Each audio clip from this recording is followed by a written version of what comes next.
Okay, hey everybody, my name's Laura, compulsive eater. I weigh and measure 3 meals a day from the gray sheet. I write those meals down and call them into my sponsor.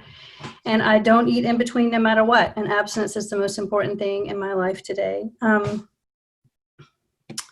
I will have 6 months abstinent next week. So I'm new, I'm a baby, and I've got to get out of this view because it's freaking me out.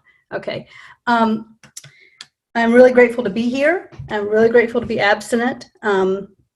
This is my second time being here, and I really want to stay this time because I want that life beyond my wildest dreams, and I just feel so great. I feel so much better. Even 2 weeks in, when I was still feeling bad, I felt so much better than I did when I was in the food. So I just want to talk a little bit about what it was like, what happened, and what it's like today.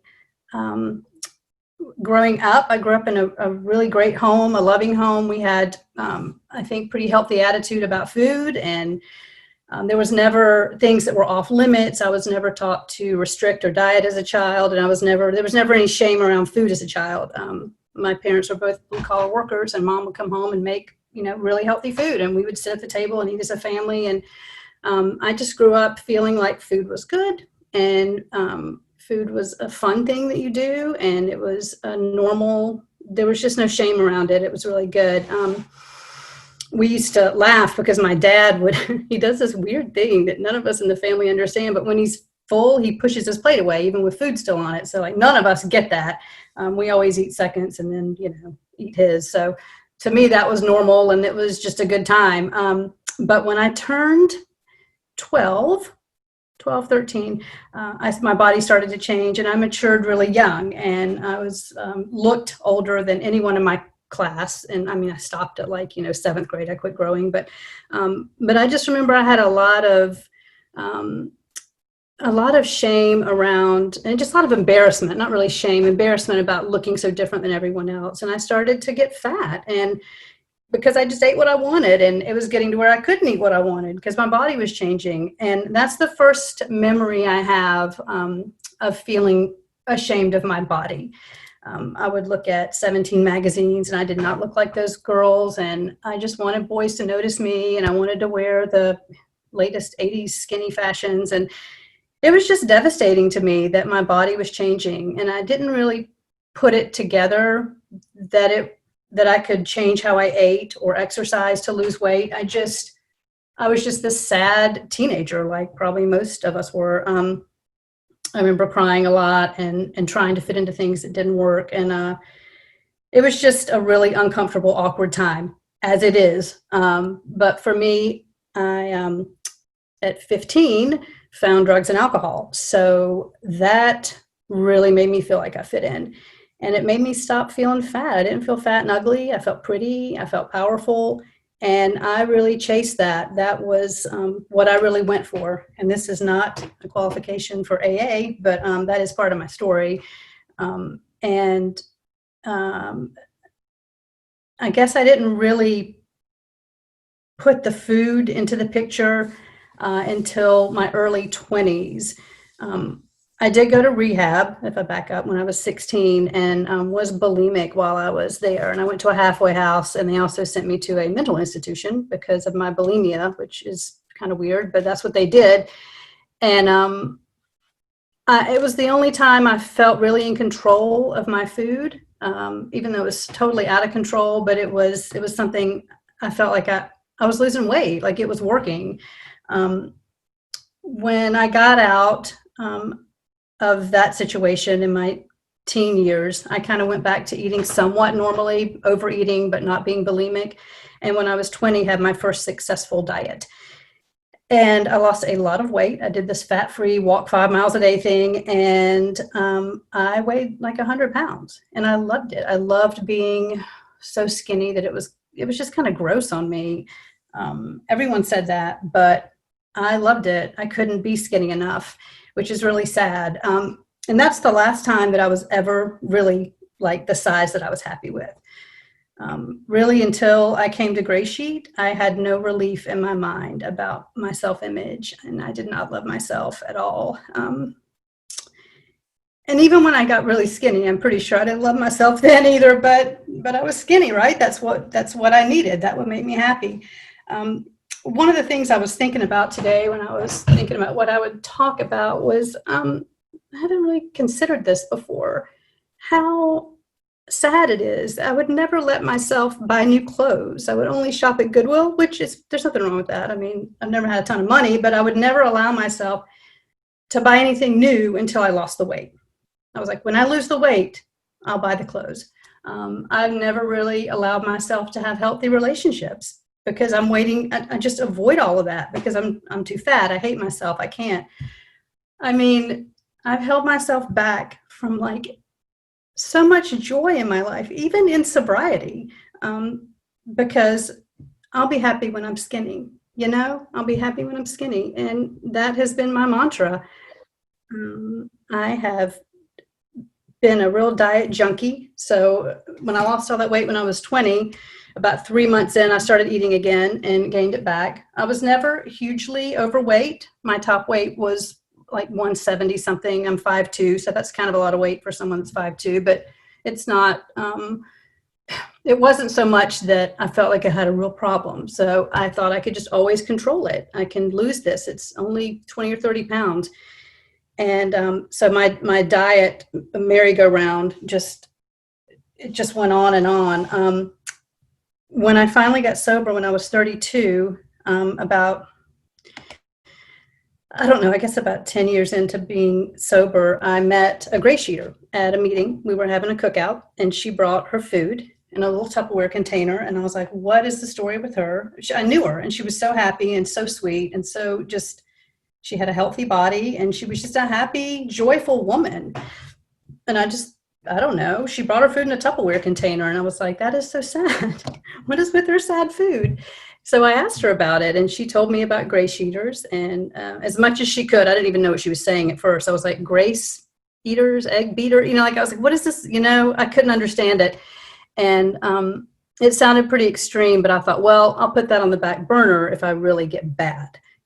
I've still got it under control. So I've really been dieting for 30 years. So I would diet for a few days, and then I would binge for 4 days. And the next week I'd start another diet, last for 2 days. This isn't working, binge for 4. So it's just crazy making.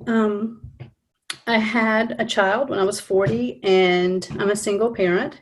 And so raising him sober, I thought it was going to be fine. I'm sober now, right? Everything's good. But I have, it's getting better, but I've had a lot of,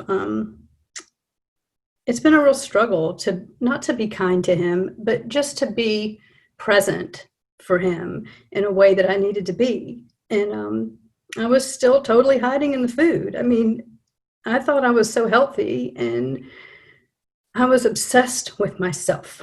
I was always obsessed with myself. If I could just be skinny, I'd be happy, right? That was it. I could just be skinny, I'd be a better mom. If I could just be skinny, maybe I could find a great dad for my son. I mean, just crazy. Like, I couldn't even enjoy him as a baby until I lost weight. This was my mindset. Sorry, I'm trying to look at my clock here. So about, I don't know, it was 2018, I looked up the Grey Sheet website, and I made a phone call, and the woman who picked up became my sponsor and is still my sponsor today. But she told me, this is what we do in Grey Sheet. And it sounded really extreme, but I was at a super low point. My binges were pretty much constant, and I just couldn't stop. And I was eating things I didn't even really like anymore, sweet things that I didn't even want. I couldn't stop eating them. And she said, this is what you're going to, this is what we do. And why don't you commit your meal tonight to your dinner to me? And I did. And I started Grey Sheet. And I called my food in every day. And I didn't really make a lot of phone calls. And I didn't really like phone meetings. And there weren't really meetings here.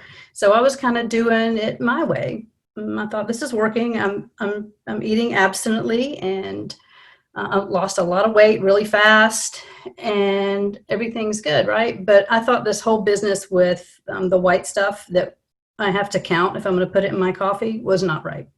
So I thought, well, I'm just going to do it. At one point, I said, I'm just going to add this stuff to my coffee, and it's really no one's business because it's just my coffee. It's just coffee. And the Just Coffee sent me back out there. So at 9 months, I started eating again. And I announced to 5 minutes left, Laura. You're 5 minutes. Thank you. I announced to my sponsor that I was leaving, and here's the reasons why, and it all made a lot of sense to me, but really I just wasn't done, and I had not accepted at that point. I remember thinking, I'm not really a compulsive eater. I'm not really addicted to food. I just need a better diet. And so that was in December of 2018, and I came back in December of 2019. And that year of being out was the worst of my life because I knew what it was like to be abstinent. I knew what it was like to have relationships with you people. I knew what it was like to have a healthy relationship with, I just knew freedom. I just was free. I didn't think about myself or the food for that whole 9 months, until I started obsessing about that stuff I put in my coffee. I really wanted to pick and choose, and that's what took me out. Today, I know that the little things I do every day will lead up to me either staying abstinent or me going back out there. I mean, they really do. It's not just about me weighing and measuring my food today. I have to have more. I have to do service. I have to do this that I'm doing tonight that I'm uncomfortable doing, but I'm going to do it because that's what we do. And I want to stay abstinent, and I want to do what y'all say we do. This morning when I was talking to my sponsor, I said, I don't have a story. I don't have a story about food. And then I started thinking about what my story was. She sent me a text that said, no matter how far down the scale we have gone, we will see how our experience can benefit others. And she said, you have a story. And I do have a story. And I know that more will be revealed. And, those promises have come true for me in other areas of my life. And they're coming true for me here. I can't believe the freedom I have today. That last year from when I left GreySheeters and came back, I was getting up in the middle of the night and eating. I was eating all my child's sweet stuff that was his. I was sneaking it from him. I was not the best mom. And I'm just so grateful that today, I will put my head on the pillow and I'll be abstinent. I'm going to wake up abstinent, and I'm abstinent right now. I don't know. It was really hard to get back, and I don't really know how to convey that with my words. I just don't even know because I'm kind of an emotional wreck, it seems like right now. But I just don't know. It was totally a God thing that I picked up the phone and called my old sponsor and said, I want to come back, and she said, are you willing to do these things? And I said, yes. And I'm still willing today to do all those things because I don't want to leave again, because I don't know if I'll come back again. I just, I'm so grateful for y'all. And I think I'm done. I don't really know what else I have except just to say thank you for being here and for listening to me. And I'm just grateful no matter what. Thanks.